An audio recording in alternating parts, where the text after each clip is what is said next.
From the Gert Boyle studio, it's OPB Politics Now for Friday, April 25th. Among the many changing faces in Portland City Hall over the years, Dan Handelman was a rare constant. For decades, Handelman arguably watched the Portland Police Bureau more closely than any other member of the public or even journalist or elected official.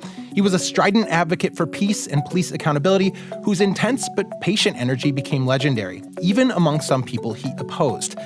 Dan Handelman died earlier this month. Today, we're going to take a look at the legacy he leaves behind. Welcome to the podcast. I'm OPB Politics reporter Dirk Vanderhart. I'm OPB Portland City Government reporter Alex Zielinski. And I'm OPB's public safety reporter Troy Brennelson. Thank you for joining me, y'all. Alex, we learned earlier in April that Dan Handelman had died at the age of 60 after suffering a stroke. As someone who once covered City Hall myself, I have to say that felt like news.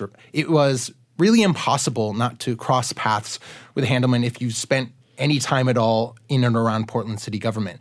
But I'm guessing a lot of people probably don't know who Dan Handelman was. So who was he? Yeah, it's funny to realize how under the radar he was when he was a constant in City Hall to any reporters who were there. So Handelman was an anti-war, pro-peace activist at heart. He brought that attitude with him to an organization called Portland Cop Watch, where he tirelessly advocated for police accountability and civil rights for more than 3 decades. He was really singular in his encyclopedic knowledge of policing in Portland. He could rattle off the name of an officer from the late 90s who injured someone or the year that a police bylaw changed. Mm-hmm. He had a wry sense of humor. He knew how to make the most of a 2-minute public comment window. And he would never say anything that he couldn't back up with facts. I think he was really committed to accuracy, more than maybe any of us journalists in a sense. And a little bit of his background. I mean, he was a trained carpenter and a theater set designer. That's how he paid the bills. But his life's work was really in his dedication to police accountability and justice. And you guys both spent some time diving into his life and his history, sort of trying to figure out what made him into this person who dedicated so much time to these causes. What did you learn? Yeah, that's a great question because Dan was very private about his personal life. He did not want to talk about it. He wanted to focus a lot on his accountability work. And I hate that we were talking about him right yes, now. he would. His friends and family, when we reached out to them to talk about him, made that very clear. It was not always easy to get people to discuss who Dan was behind closed doors. What we did learn, though, was that Dan grew up very civically involved. So it's no surprise that he ended up becoming something of a political, watchdog. He grew up in a wealthy suburb outside of New York. His mom was practicing journalist. His dad ended up becoming the mayor of their town. Wow. Yeah. His brother described him very much as they weren't overtly political, but he was a sensitive child. He was a very serious student. And as Alex mentioned, when he went into college, he studied theater and set design, and that led him to Portland. When he came to Portland, we don't quite know when the switch flipped for him to become the Handelman that we know today.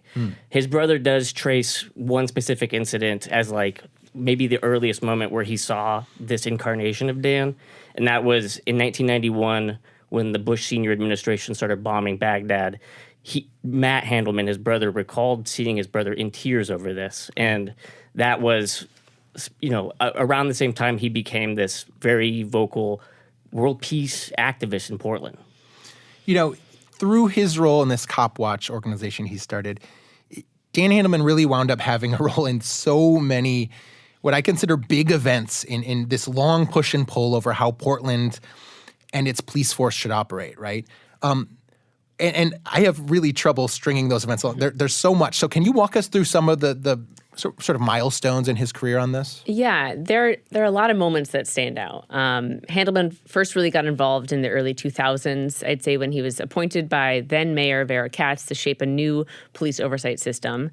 He was really drawn to the work after watching police fatally shoot and injure a number of people in the early 2000s. Kendra James comes to mind.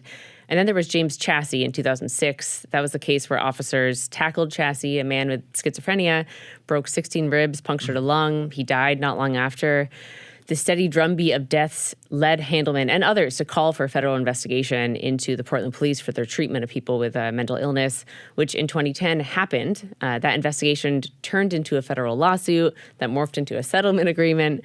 The terms of that settlement agreement included a number of accountability measures that are still getting hammered out now, meaning that settlement has not yet resolved. It's over a decade old. Handelman has played a big role in those measures, though, these other kind of accountability steps. There have been a number of oversight boards that have formed and fizzled out in the years since, but the latest iteration has stuck so far. Independent police oversight board that was formed through a 2020 ballot measure. Handelman helped write that measure, which was informed by his years of researching what works and doesn't work in oversight. After that measure passed with overwhelming support, Handelman sat on a commission tasked with hammering out the details of that board. That work is done. The board is supposed to be seated within the next year, I think. This work is long. I spoke to a number of people who said this board is really his legacy, the culmination of decades of ceaseless research and analysis. And as we have said, I think, a number of times already, he was just a constant, right, in city council meetings and some of these other citizen boards. And not a quiet constant. He regularly criticized police, right? He was very forceful in his criticisms of police, or even elected officials for some of the policy choices they might have made around police misconduct. But even with that criticism, I think we have heard since he died a lot of respect from people about that perspective. I mean, did you speak with politicians about Handelman's work? What did you hear? Yeah, I talked with a few. One, I talked with former city commissioner Dan Saltzman, who actually oversaw the police bureau for about a year when he was in City Hall. So he knew Handelman very well. He called him a gentle soul, a pioneer. He clearly really respected him, even if he didn't see eye to eye. Here's what Saltzman told me earlier this week. I mean, there are times when I would agree with what he was saying or testifying about. Other times there weren't. But always, had the respect to listen closely to what Dan had to say, because I knew that whatever he had to say was based upon, some careful analysis, and he doesn't just throw out word chains for the sake of throwing out word chains. And then I also spoke with former city commissioner Joanne Hardesty. She's known Handelman for more than 20 years, since she also began her political work as a police accountability activist. She said his work played a key role in the proposals that she eventually brought to city council that involved policing, including the ballot measure that I mentioned earlier that she authored and actually brought to the ballot. And she says it wouldn't have been nearly as successful without Handelman's help and sharp eye and research. Both she and Saltzman said that his work has made the city and the police bureau stronger institutions. I mean, literally any time there was something on the city council agenda that had to do with policing, you would see him. Oh, yeah. You knew he was going to be there, and you knew he would be well briefed on the subject and ready to discuss it. I do have to say, though, he spent so much time on this stuff. And I haven't covered City Hall for a while, but from my perspective, at least, I think it sometimes feels like we are stuck in neutral at times when it comes to reshaping policing. I mean, I watched so many different boards. We had this thing called the COAB that really flamed out very quickly. That was a citizen group on oversight. Now, as you mentioned, Alex, we've got another one. We're more than a decade into this federal consent decree. In talking with Handelman's friends, I just wonder if you got a sense that this long work, as you described, Alex, was moving the needle, if he felt like the arc of justice was bending in the right way, or Troy, I mean, either of you guys, what was his sense of that? I think that one of the prevailing themes of talking with the people who were close to him was that he didn't do this necessarily because he expected immediate feedback, immediate change. He was willing to work for long, long periods of time and dedicate himself to what his values and principles were to see something come at some point. We did hear from some family members who said that, we've talked about him being sensitive about things in his past, and he took things very hard. And don't think it was always easy for him when, according to friends and family, he would hear about another case of police use of force that really affected him on a personal level and getting a sense that things were changing. But he was also always, according to friends and family, willing to do that work. His brother described him as a full-time activist and did everything else part-time. He was willing to live on a shoestring budget in order to dedicate, as we've talked about so much, these hours days cumulatively to public testimony in order to take the stand that he thought was worth taking. So it's not really fully clear if he, right now would have felt like he saw everything, that he saw the kinds of change that he set out for. But certainly friends and family say that, he was willing to make this case, and maybe he did create more change, affect more change than he was willing to give himself credit for.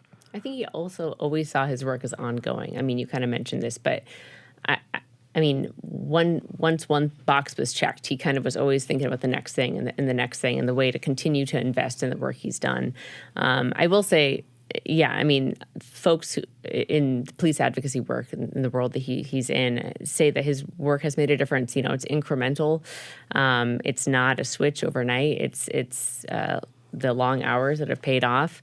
And I think, I think that the legacy is clear there. And I want to turn to what perhaps happens next in this movement now that Handelman is gone. Alex, you recently went to a memorial for him downtown Portland. What did you hear from people there about, police accountability work, how they will operate and carry this forward in his absence? Sure, And if someone's there to do it, this is a big gap, I would suspect. So I went to a gathering last week, about 40 people, Pioneer Courthouse Square, which is something Handelman did every Friday for decades, a weekly protest he hosted called the Rally for Peace and Justice. It's an event where he read off news events from the week related to the military or policing, and just kind of, held signs rallying for peace. So folks gathered at the same spot to keep doing that work last week. And to honor Handelman. I will say it feels poignant for Handelman's memorial to also be an anti-war rally. As someone who really hated the spotlight and cares deeply about justice, I think he would approve. But I spoke with a number of people about the vacuum Handelman really leaves behind, and people were worried. Here's one woman I spoke to. Her name is Charlie Michelle Wesley. She's a volunteer with Portland Cop Watch who's known him for years.